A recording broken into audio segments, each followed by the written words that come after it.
They gave me a number before they gave me a planet. Unit 41. That was the designation on the survey manifest, on the equipment crate seals, on the collar tag of my aerosuit where a name might have gone. 41 meant me. 41 meant one man, one portable scanner, one collapsible shelter, and a 6-month window to catalog whatever was left of a dead world nobody had gotten around to naming yet. The Corps gave it a grid reference instead. KV7 tertiary. Dead rock, thin nitrogen skin for atmosphere. No water, no signal traffic. No reason to be there except that the expansion charts had a gap, and gaps cost licensing fees. I was good at filling gaps. I had been doing it for 22 years. Not because I loved the work, because I was competent at it, and competence of a certain quiet variety tends to get rewarded with more isolation and a smaller number. I used to be 37. Before that, 19. You move up the chart as the Corps loses patience with the units ahead of you. I had watched men retire, die, or simply stop answering manifest calls, and each time the number came down. 41 was not a promotion, it was arithmetic. KV7 tertiary had ruins. That was not in the pre-survey brief, which told me almost nothing except coordinates and atmospheric composition. Ruins were not supposed to be there. The pre-survey imaging showed broken terrain, geological uplift, nothing structural. But on day 4, pushing through a ravine of wind-scoured basalt 2 kilometers east of my shelter, I found the first stone that was not a stone. It was a wall, or the ghost of one. 40 centimeters of cut edge protruding from the rubble slope, with a face so flat it could only have been deliberate. I photographed it, logged it, tagged the coordinates, and kept walking. Ruins complicated things.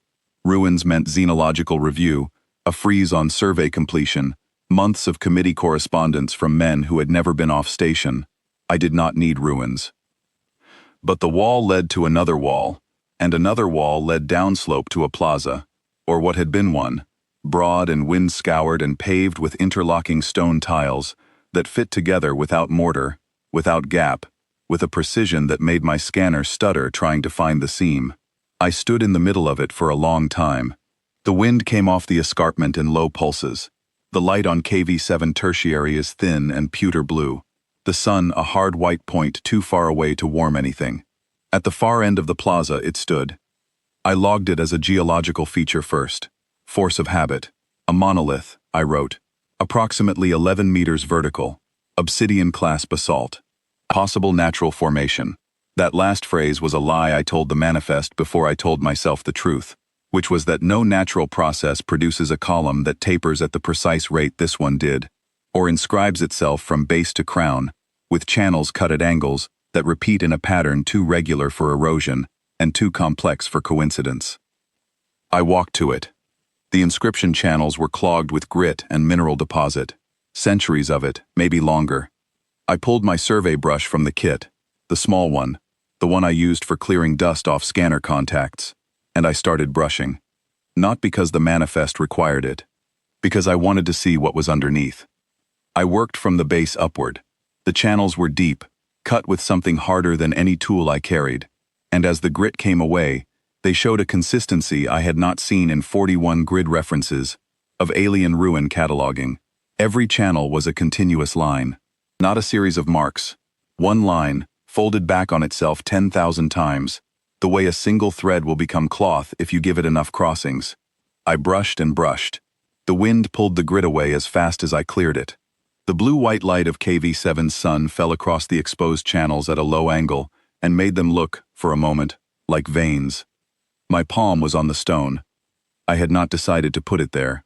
I was reaching to brush a high channel, and my left hand went flat against the surface for balance, and the monolith was cold through my glove, in the way that stone on an airless world is cold, a cold that feels like depth rather than temperature, like touching the outside of something enormous from the inside. Then, it was not cold. The channel under my palm lit. Not all at once, not dramatically. One segment of channel, perhaps 20 centimeters of it, brightened from dark basalt to a pale violet that had no business being inside stone. I pulled my hand back. The light stayed, held for 3 seconds, 4. Then spread. Not flared, not exploded. Spread. The way ink spreads through wet paper, slow and even and deliberate, down the channel it occupied and into the channels it connected to, and from those into the channels they connected to, until the entire lower third of the monolith was threaded with violet light along every line I had cleared, and several I had not. I stood very still. The scanner was on my belt. I did not reach for it. There are moments when reaching for the instrument is the wrong thing, when the act of measuring something is a way of refusing to be present for it, and this was one of those moments. The light continued upward through the inscription network, unhurried. Following the single continuous line I had begun to understand was not decoration, but writing, or something that had preceded writing by so long the distinction had stopped mattering. By the time it reached the crown of the monolith, the whole surface was illuminated, and the violet was not violet anymore, but a deep and particular blue-white that matched, almost exactly, the light of KV-7's distant sun. Then the air in front of the monolith changed. I have no better word for it, changed.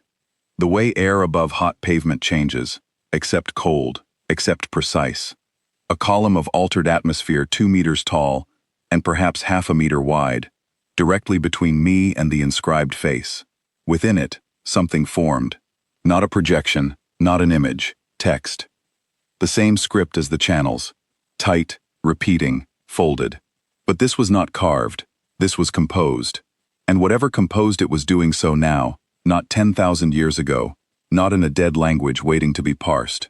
The lines shifted as I watched, arranging and rearranging, as though something inside the stone was searching through a very long record for a specific entry. It found it. The text stilled. I cannot read the script. I want to be honest about that. I am a surveyor, not a xenolinguist, and the channels on that monolith belong to a system no catalogued civilization has produced. But two things happened in the moment the text stilled that I can report with precision. First, my scanner, hanging at my belt, activated on its own. Its translation buffer, which I had never successfully populated in 22 years because the buffer requires a matched reference corpus, and I had never found one, began running. I watched the progress indicator on the wrist display crawl from 0 to full in the time it took me to breathe twice. Second, the scanner spoke. A flat, synthetic voice, the voice of every core instrument I had ever carried, toneless as the manifest, as effectless as a number. It said, "Numbers fade, names do not." Then it said a name, not 41, not Devon Sur, which is what my birth registry says and what my colleagues call me when they call me anything. A name older than the core, older than the expansion charts, older than the civilization that built the expansion charts. A name in a language I did not know I carried until the moment the stone gave it back to me. The text in the air held for 30 seconds. Then it released, dispersed, and the cold came back into the stone under my palm. I sat down on the plaza tiles. The wind came off the escarpment. The light was pewter and white, and went on forever in every direction without warmth. The scanner log had captured the translation. 3 lines. I read them 4 times. Then I closed the log and sat there with my survey brush in my hand, and the grid of 10,000 years still on my glove. I had come to fill a gap in a chart. I had come because I was competent at being alone, and competence of that quiet variety gets rewarded with numbers and isolation and dead worlds nobody has bothered to name. The monolith had bothered. It had been waiting here, on this particular dead world, in this particular ravine, beneath this particular thin and graceless sky, waiting long enough that whatever civilization built it had risen and concluded and been forgotten by everyone except the stone itself, which had not forgotten, which had never confused a number for a name, which had simply held the record until the right set of hands came to clear the grid away. I looked at my left palm. I was the founder of something so old I did not yet understand what it was. I supposed I had time to learn,